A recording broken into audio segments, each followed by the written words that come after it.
Hello everyone, I'm Sophia. These days I'm enjoying the freedom of single life, but once upon a time I was married to a man named Liam. Being with Liam wasn't easy, especially because of his parents Jack and Mia. Despite both of us having successful careers and earning well, they always viewed me as someone exploiting their son. This misunderstanding was largely due to Liam. He often boasted about how lucky I was to marry into a life of luxury, implying I couldn't achieve it on my own. His words only reinforced their belief that I was a gold digger. Liam liked to make it seem like I depended on him financially, which led his parents to insist on a prenuptial agreement before we got married. While I wasn't opposed to the idea, I was hurt by the lack of communication from Liam. He fed into the false notion that I made significantly less than him, making his parents' assumptions even worse. Instead of confronting these lies, I let them slide, avoiding conflict but accepting the constant judgment from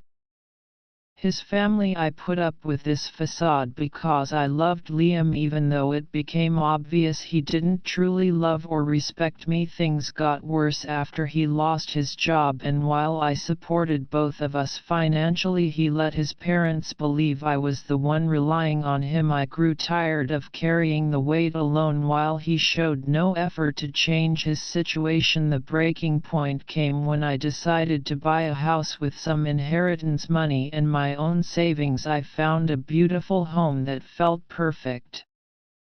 I bought it in my name, which Liam supposed this decision marked a turning point for me. It forced me to rethink our entire relationship and embrace my independence. I reminded him that he hadn't contributed a dime to the house, yet he kept trying to meddle. Things came to a head one evening during a family dinner. The conversation turned to the new house, and his parents, with their usual skepticism, assumed Liam must have been the primary buyer given their low opinion of my financial abilities. We moved in last week and everything's all set up, I said, trying to keep things neutral, secretly hoping Liam would finally clear up the misunderstanding and acknowledge my role. But instead of the truth, Liam claimed that he had paid for the entire house himself, bragging about his supposed financial prowess. His parents predictably showered him with praise, completely erasing my contribution. I glanced at Liam, hoping for even the slightest bit of acknowledgement, but he avoided my gaze. The way he so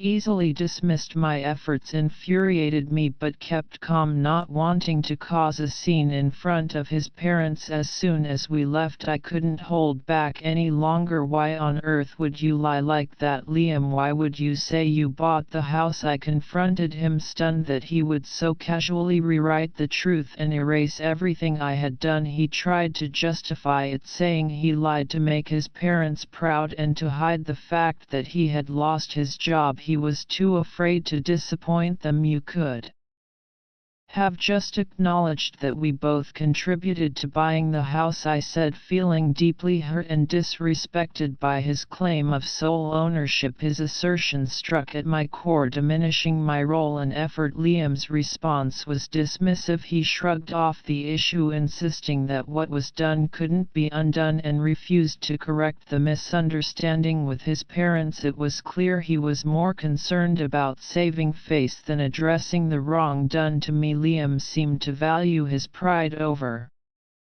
our relationship and my feelings. This realization was a heavy blow. The man I married had become someone willing to live off my efforts while disregarding our partnership. His reluctance to work and his insistence on being added to the house title only compounded my sense of exploitation. Despite my growing frustration, I was unsure how to act until an incident the following day forced me to confront the situation head on. When the doorbell rang and I heard commotion, I asked Liam to answer it. To my Shock. His parents stood on our doorstep with their luggage ready to move and Liam had led them to believe they were invited to stay in indefinitely. He welcomed them as if he had single-handedly bought the house and was now generously hosting his parents. Their praises and Liam's warm acceptance left me stunned. I had never agreed to this arrangement, and the boldness of the situation made it clear that Liam's deceit had gone too far. Despite my desire to avoid a scene in front of his family, I knew I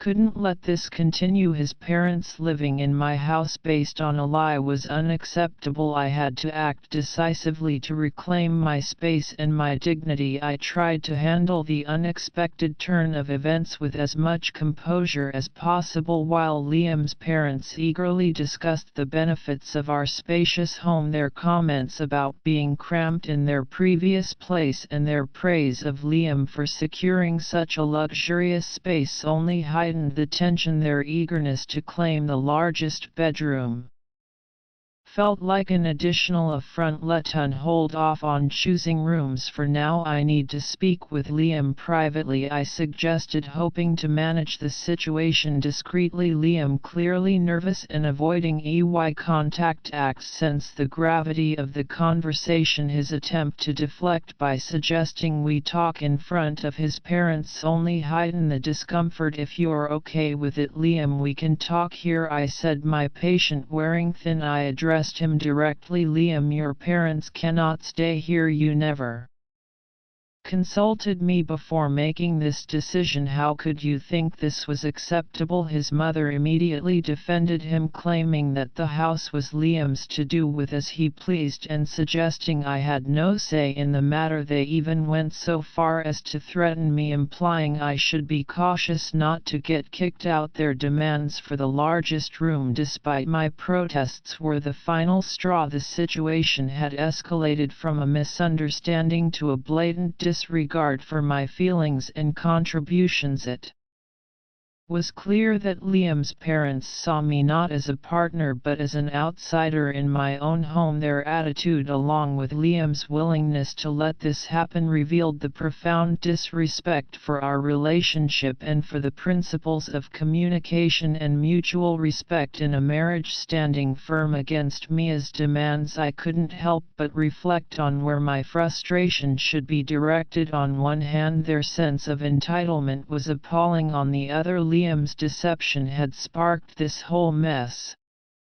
Without his lies and false promises, we wouldn't be in this situation. Yet Mia and Jack's boldness and threats in my own home were hard to overlook. Mia and Jack, clearly taken aback by my resistance, insisted their stay was guaranteed by Liam's promise for the biggest room, revealing they had already terminated their rental agreement. You've made a significant error in judgment, I said firmly. I made it clear that their staying was impossible, especially under the conditions they expected. Their outrage was palpable, and they argued that my consent was irrelevant, insisting that Liam would resolve the matter in their favor. That's not going to happen, I stated firmly. Mia, you're mistaken. Liam hasn't informed you that the house is actually mine, not his, so the option of staying here, let alone claiming the largest room, is simply not available to you. Their disbelief only escalated the situation. They accused me of lying about the house's ownership, so I suggested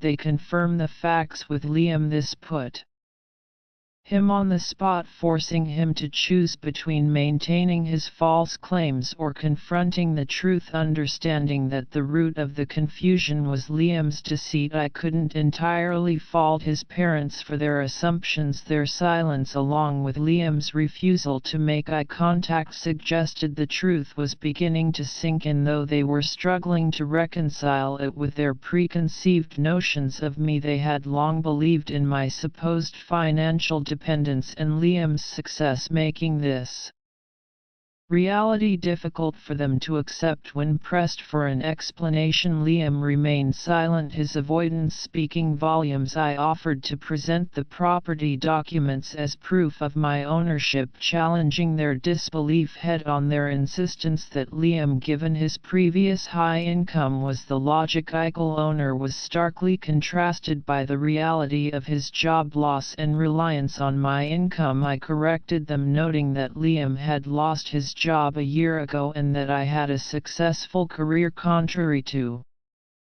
their superficial assessments, the revelation left Jack and Mia stunned, rendering them speechless. Liam's continued silence, his eyes fixed on the floor, only added to the tension. Realizing that the uncomfortable situation needed to end, I informed Jack and Mia that it was time for them to leave. I had endured enough disruption for one day. However, Liam finally spoke up, arguing against their eviction and expressing concern over the hardship it would cause his parents, who had left their previous home with the expectation of staying with us. His plea put me in a difficult position, highlighting not only the need to set boundaries but also the immediate implications for his parents, who were now caught in the fallout of Liam's lies. I can and will ask you to leave, Liam, I affirmed, my tone leaving no room for negotiation. You made these decisions without my input, essentially offering them a place in my house as if it were yours to give. Liam, feeling entitled by his role as my husband, argued that his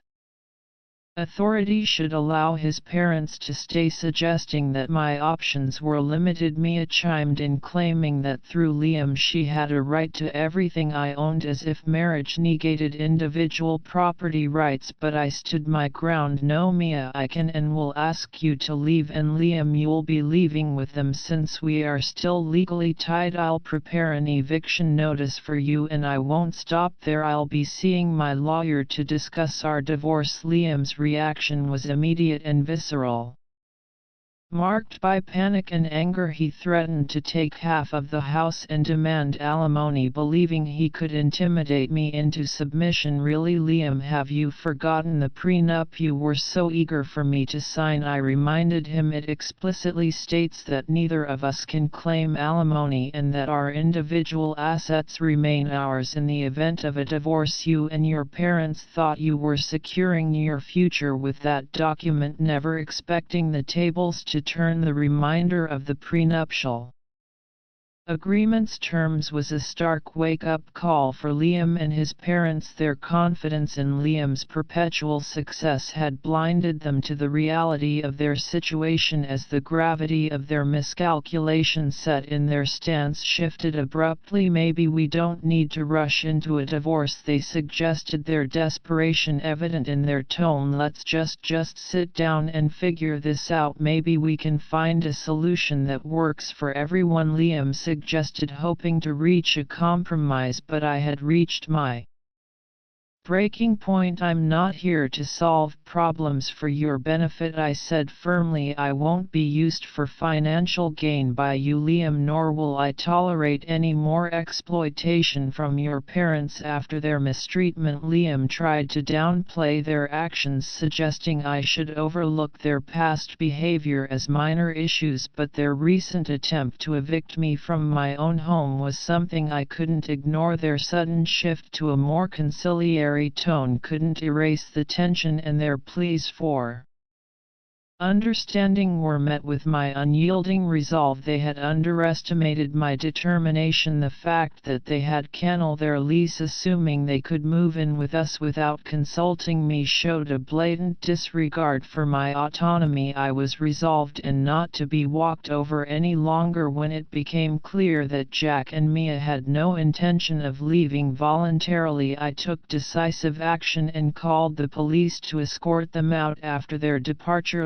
Liam's anger over their eviction was met with a Reminder of his impending eviction from my home. Faced with this reality, his demeanor quickly shifted to one of apology and remorse. The rapid changes in their attitudes were exhausting, but I was relieved to know that this chapter would soon be closed. I made it clear that Liam was no longer welcome in my personal space, marking the end of a long-standing pattern of manipulation. Liam was relegated to the guest room until his eviction notice was finalized, leaving him with no option but to leave. His parents, having spent a significant portion of their savings on hotel expenses, were forced to find a new rental property. Interestingly, they chose not to welcome Liam into their new home, leaving him to face the challenges of finding accommodation on his own. This decision seemed motivated by a desire to hold Liam accountable for his deceit and the trouble it had caused them, leading to a noticeable rift in their relationship. Blaming each other for their predicament, Liam's parents withdrew their support and he was left to rely on friends' generosity while searching for a new job. Meanwhile, I proceeded with the divorce, convinced that continuing our marriage was no longer an option. Liam's actions had demonstrated a lack of respect and a deeply ingrained selfishness far removed from the person I once loved. Despite his attempts to reconcile, my decision remained firm. I refused to be exploited any further. The divorce was finalized relatively quickly given our childless status, and we were officially separated within 8 months. During this time I focused on rebuilding my life and eventually began dating again, while Liam continued to harbor hopes of rekindling our relationship, a possibility that existed only in his fantasies.